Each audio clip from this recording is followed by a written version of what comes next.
Assalamualaikum warahmatullahi wabarakatuh. Bertemu lagi di channel Cerita Misterius. Tentunya masih bersama Bang Joni. Pada kesempatan kali ini, saya akan membawakan kisah misteri yang berjudul Cupang Kawin. Seperti apa kisahnya? Namun sebelum kita masuk ke dalam cerita ini, tentunya nama dan tempatnya disamarkan semua. Dan tak usah kita berlama-lama lagi. Langsung saja, mari kita simak ceritanya. Di kesempatan kali ini, saya akan menceritakan tentang kisah salah satu keluarga yang sedang terhimpit masalah ekonomi, dan dia berlari ke lembah kesesatan, yaitu lembah pesugihan. Pelaku pesugihan, sebut saja namanya adalah Bayu.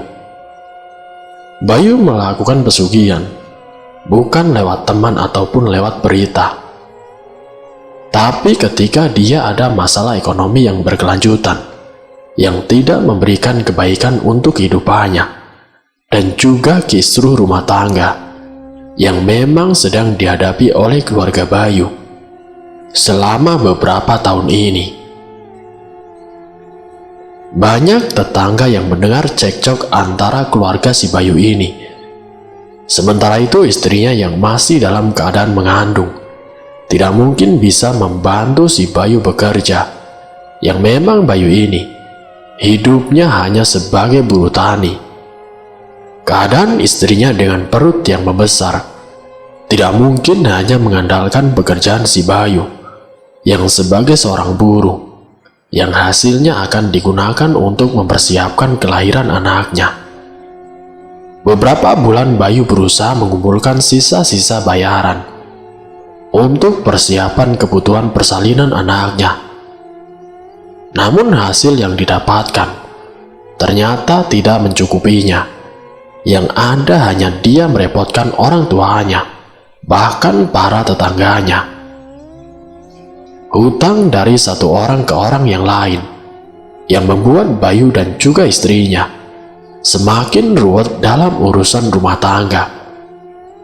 Yang pertama, kebutuhan dari anaknya yang akan dilahirkan, dan istrinya yang harus dirawat setelah melahirkan. Di sini Bayu harus mencari pendapatan yang lain agar bisa mencukupi biaya perawatan istrinya. Memang dari hasil sebagai buruh tani, secara akal sehat pun tidak akan cukup untuk membayar biaya perawatan selama istrinya melahirkan, yang dirawat di salah satu rumah sakit besar yang ada di daerahnya, yang membuat si Bayu harus meminjam uang lagi dan lagi.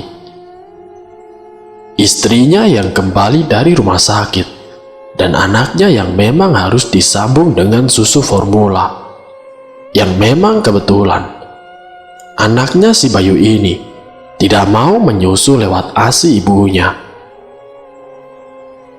Singkat ceritanya, Bayu yang memang mempunyai masalah ekonomi. Di suatu malam Bayu mendapatkan mimpi, di mana mimpi tersebut dia sedang berjalan di area persawahan, yang di mana persawahan tersebut ia ditemui dengan sosok kakek tua yang menyarankan kepada Bayu agar datang saja ke area persawahan ini. Namun yang membuat aneh, mimpi tersebut datangnya bukan hanya satu kali, tapi beberapa hari. Bayu sering memimpikan hal yang sama. Karena saking penasarannya, kenapa mimpi tersebut datang berulang kali, Bayu pun penasaran kenapa mimpi tersebut datang berulang kali, 3 kali berturut-turut dengan mimpi yang sama. Ketika di salah satu tempat di mana Bayu sedang disuruh oleh juragan tanah untuk menggarap area persawahannya, area persawahan yang dia kerjakan ternyata seperti yang ada di dalam mimpinya, tempat di mana dia bekerja di sini. Dia melihat sekelilingnya hampir sama dengan yang ada di dalam mimpinya. Dan ketika dia memutar kepalanya, Dari ujung kanan sampai ke belakang, Bayu melihat sosok kakek tua yang ada di dalam mimpinya tersebut. Ketika Bayu melihat sosok kakek tua itu, Bayu pun menghampirinya dan dia bertanya kepada kakek tua itu, "Mbah, sebenarnya Anda itu siapa, Mbah? Anda kok sering muncul di dalam mimpi saya?" Kakek tua itu, yang ternyata sudah mengetahui akan kedatangan si Bayu, dengan santainya menjawab, "Saya sudah tahu kamu akan datang ke sini. Walaupun tanpa kesengajaan kamu datang ke sini, dan kamu mendapatkan pekerjaan, tapi dalam pikiran dan hati kamu ingin mencari tempat ini. Saya memang sengaja mendatangi kamu lewat mimpi, karena saya tahu benar bagaimana keadaan kamu saat ini. Keadaan ekonomi kamu yang sangat kacau, yang kamu sendiri tidak mampu melunasi pinjaman-pinjaman dari berbagai orang. Kamu ikut saja ke tempat Mbah. Nanti kamu akan mendapatkan yang kamu inginkan." Maksudnya apa, Mbah? Saya tidak paham dengan apa yang Mbah sampaikan, tanya Bayu kebingungan. "Kamu ingin mendapatkan kekayaan, bukan?" ujar kakek tua itu.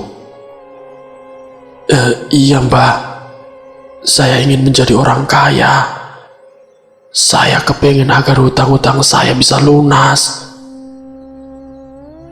Dengan kondisi Bayu saat ini, tanpa pikir panjang, Bayu pun akhirnya mengikuti kakek tua tersebut. "Kamu akan saya antarkan ke rumah itu. Nanti kamu tinggal masuk saja ke rumah tersebut. Mbah hanya mengantarkan saja. Kalau kamu sudah di rumah itu, kamu lihat saja sendiri. Di sana kamu akan mengetahuinya secara langsung." Bayu diantar oleh kakek tua menuju rumah tersebut, yang dimana rumah itu sebenarnya bukan rumah yang ada di dunia nyata, tapi rumah misterius yang letaknya di antara area persawahan yang memang jauh dari desa. Bayu mengikuti langkah kakek tua itu hingga sampai di depan rumah yang sangat besar. "Mbah hanya bisa mengantarkan kamu sampai depan saja. Kalau kamu ingin mendapatkan apa yang kamu inginkan, kamu tinggal masuk saja ke rumah itu. Nanti apa yang kamu inginkan, pasti kamu akan mendapatkannya dengan sangat singkat dan cepat," jelas kakek tua tersebut. Setelah mendengar ucapan dari kakek tua itu, akhirnya Bayu melangkahkan kakinya menuju rumah itu. Dibukanya pintu rumah tersebut. Ketika Bayu memasuki rumah itu, Bayu melihat di dalam rumah tersebut banyak sekali jenis hewan yang sedang dipanggang, yang sedang dibakar di atas bara api. Ketika kali pertama Bayu melihat rumah yang isinya banyak hewan-hewan yang terpanggang, di sini Bayu langsung melangkah mundur karena takut melihat banyak jenis hewan yang sedang dipanggang. Bayu tidak jadi masuk ke rumah tersebut, dan lalu Bayu menanyakan kepada kakek tua itu, "Bah, kenapa di dalam rumah itu banyak jenis hewan yang dipanggang, Mbah? Ini sebenarnya rumah apa, Mbah?" tanya si Bayu. "Kalau kamu kepingin mendapatkan kekayaan dan bisa mendapatkan apa yang kamu inginkan, kamu masuk saja. Jangan setengah hati. Kamu tinggal masuk dan mengelilingi seisi ruangan itu. Setelah itu baru kamu boleh keluar." Setelah dipikir-pikir, Bayu yang harus mencukupi kebutuhan istri dan juga anaknya, mau tidak mau, akhirnya Bayu memberanikan diri masuk ke rumah tersebut. Dibukanya kembali pintu itu. Bayu memberanikan diri melangkahkan kakinya, sembari melihat banyak hewan-hewan, yang diantaranya ada kera, babi, kambing, dan juga berbagai macam jenis hewan lainnya yang sedang dipanggang.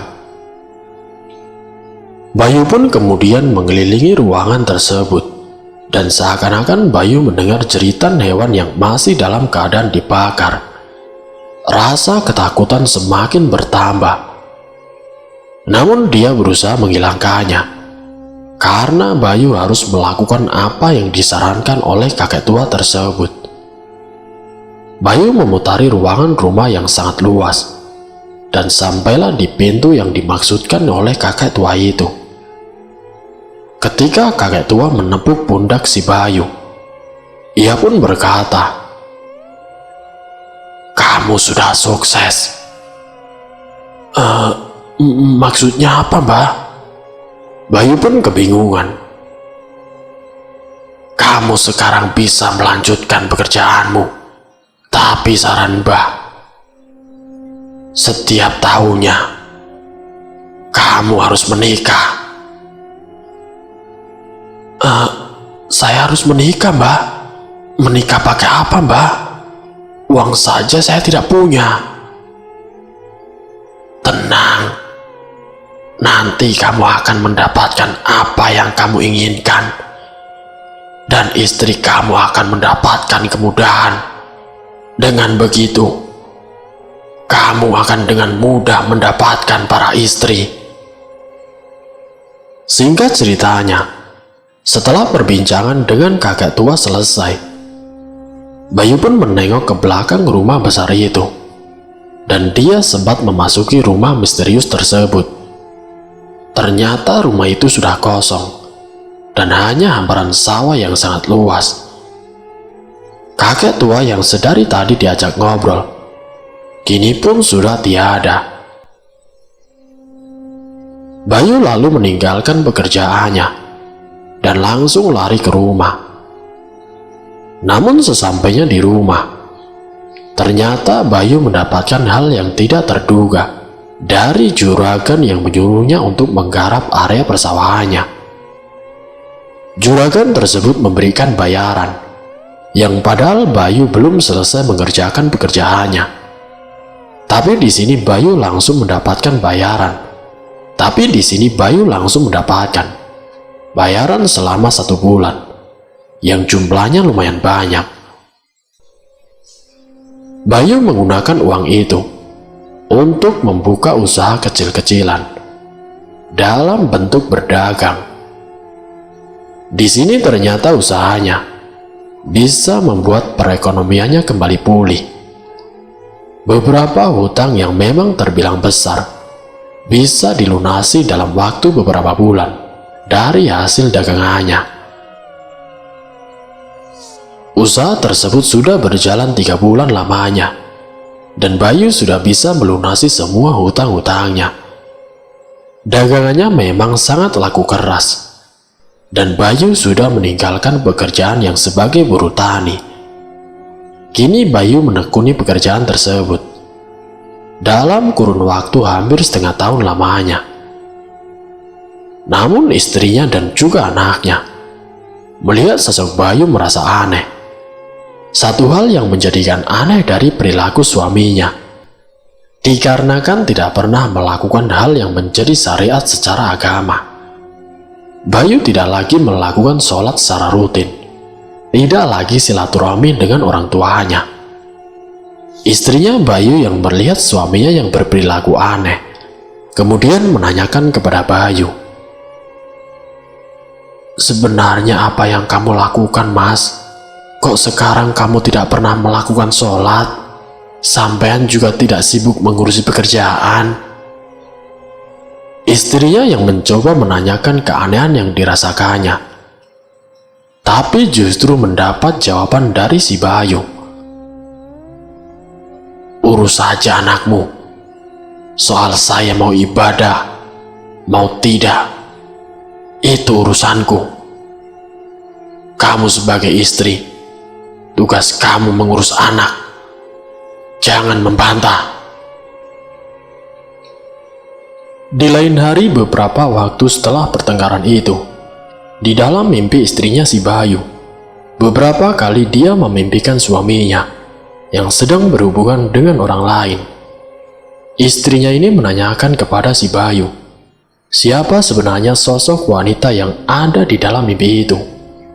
Dia menceritakan tentang perilaku suaminya yang hadir dalam mimpi bersama wanita lain yang terbilang sangat aneh, dengan menggunakan gaun atau busana yang tidak sewajarnya seperti manusia pada umumnya. Dari cerita istrinya tersebut, Bayu pun menjawab dengan jawaban yang santai, bahwa kenyataannya, Bayu memberanikan diri, menerangkan bahwa dirinya bersekutu atau menikah dengan iblis. Istrinya yang mengetahui secara langsung pengakuan suaminya, walaupun kini secara perekonomiannya sudah terbilang sangat baik, dan apapun yang diinginkan pasti akan terpenuhi. Tapi mendengar pengakuan suaminya yang ternyata bersekutu dengan iblis, di sini istrinya meminta dirinya untuk diceraikan. Dan tanpa pikir panjang, Bayu pun mengiyakan keinginan istrinya. 1 minggu proses tersebut terselesaikan. Istri yang pertama ini, yang memang tidak kepingin suaminya terjerumus bersekutu dengan iblis, dia membawa anaknya menuju ke rumah orang tuanya.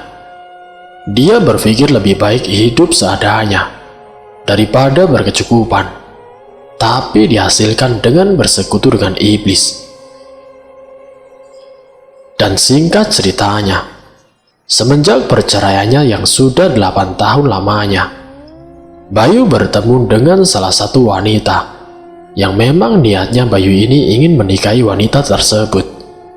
Apapun yang diinginkan wanita itu pasti dipenuhi oleh Bayu, mulai dari motor, perhiasan, baju, tas, dan lainnya pasti akan dituruti oleh Bayu, yang membuat orang tua dari si perempuan tersebut tergila-gila karena harta yang dimiliki oleh Bayu.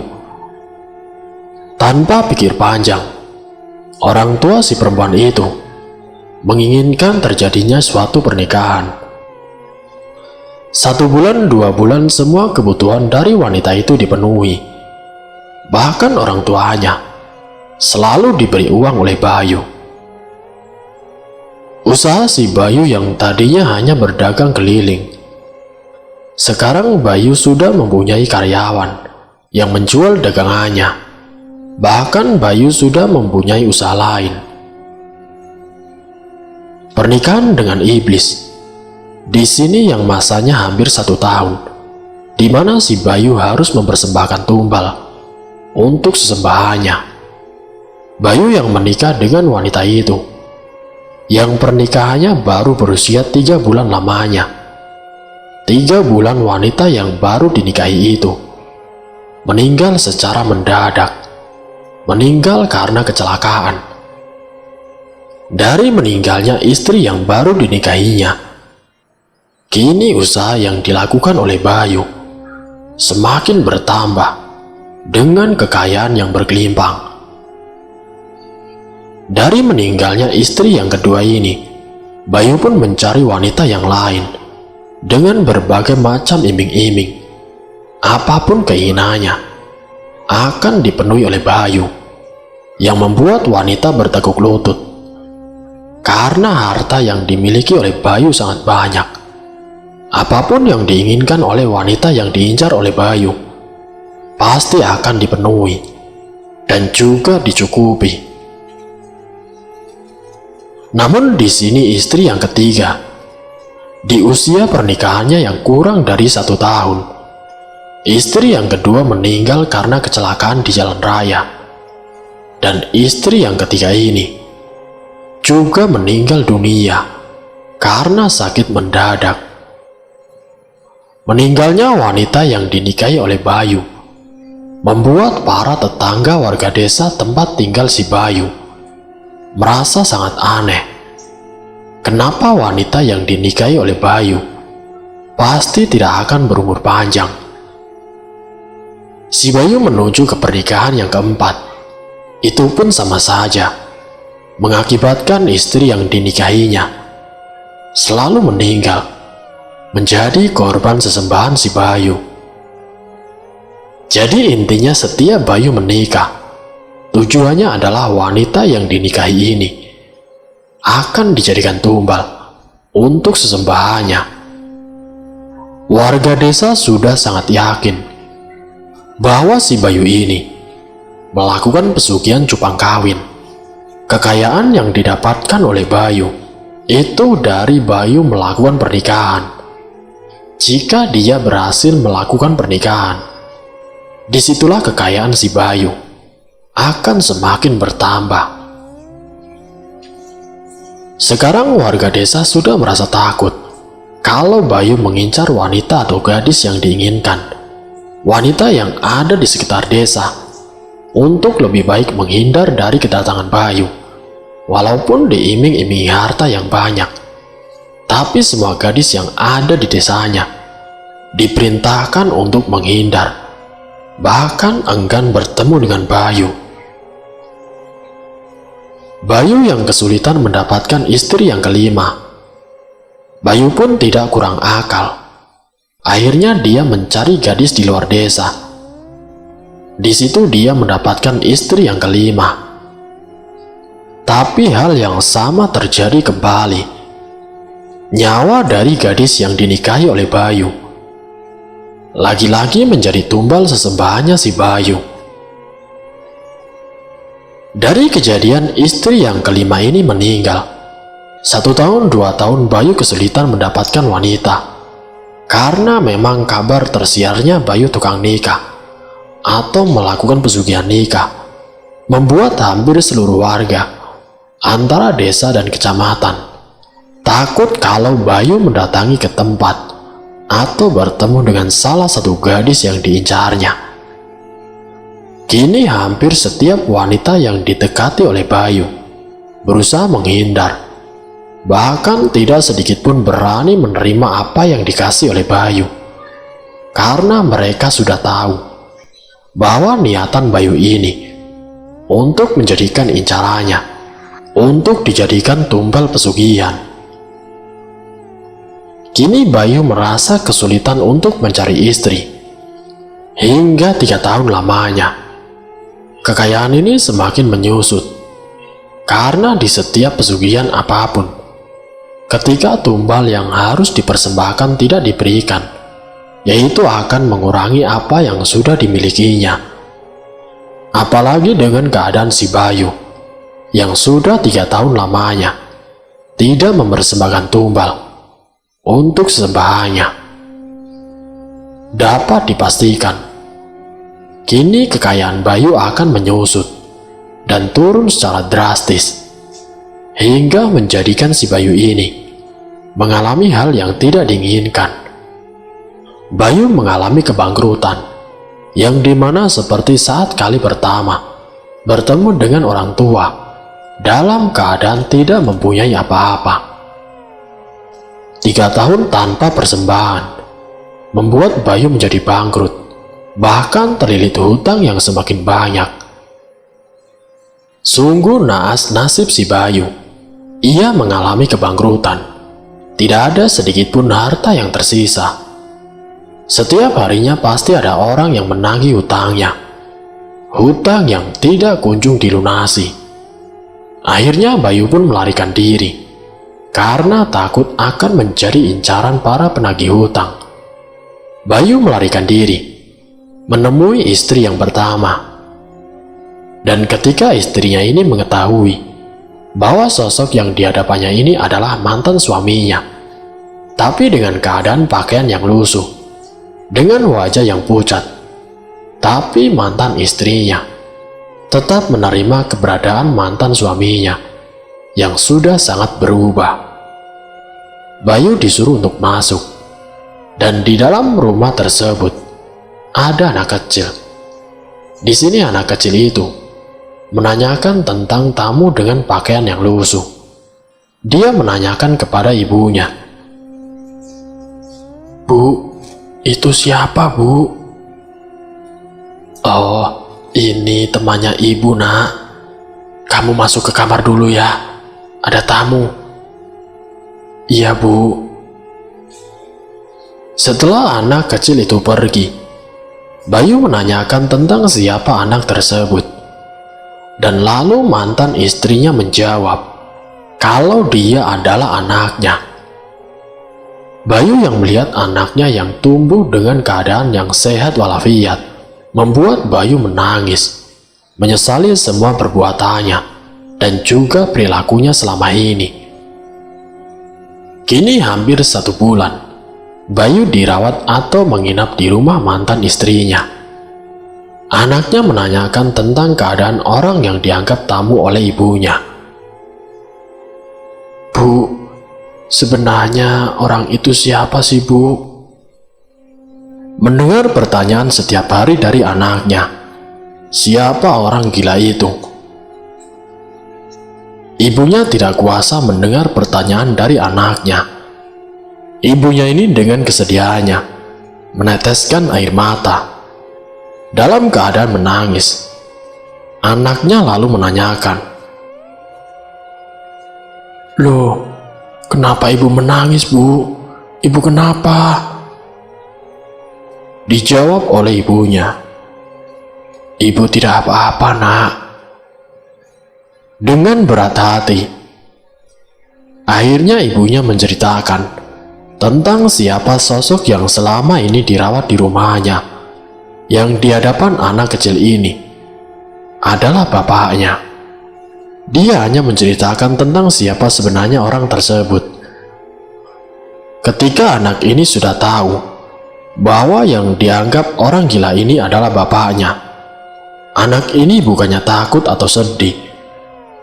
Anaknya justru sangat kegirangan, sangat senang sekali.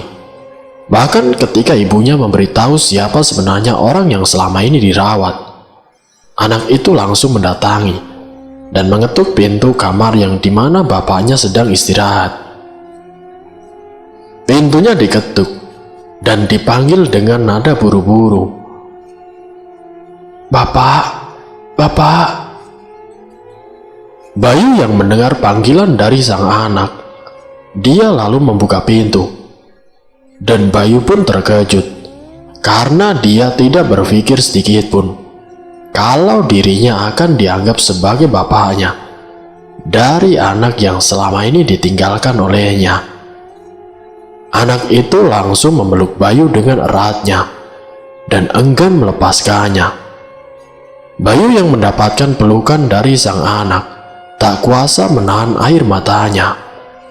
Sementara melihat Bayu yang tidak kuasa menahan kesedihan, juga kesenangan yang bercampur menjadi satu, mantan istrinya Bayu ini ikut larut dalam kesedihan karena melihat anak dan juga bapaknya berpelukan.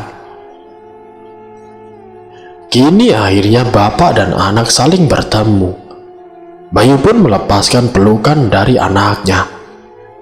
Dia menceritakan tentang kesalahannya yang selama ini meninggalkan dirinya, meminta maaf kepada anaknya.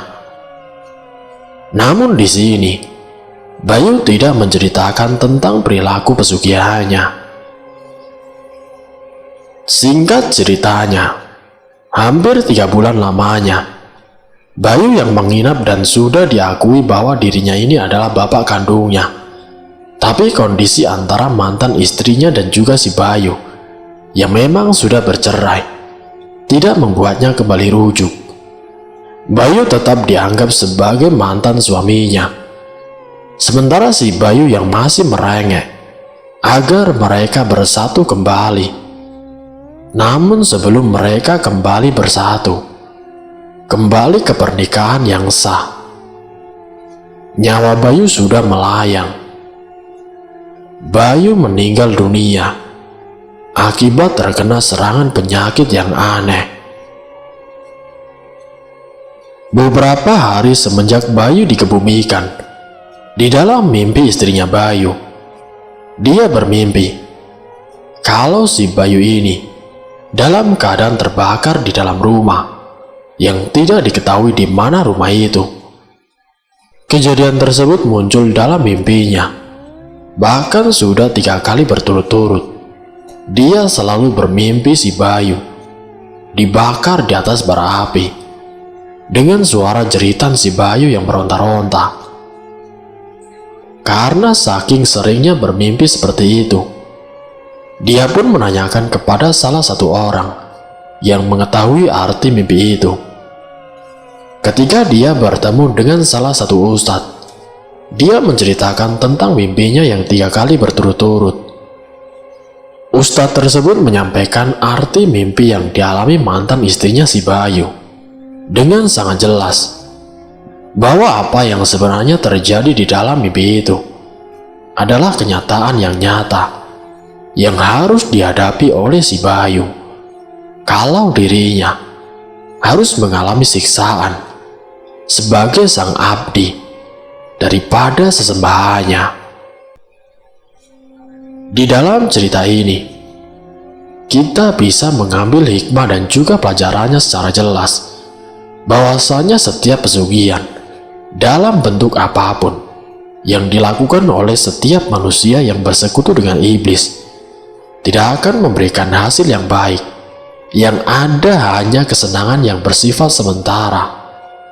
Dari penjelasan sang ustadz kepada mantan istrinya si Bayu, bahwa mimpi yang dialami ini ternyata suaminya menjadikan dirinya sebagai budak atau sebagai abdi daripada sesembahannya yang membantu membuat dirinya kaya raya.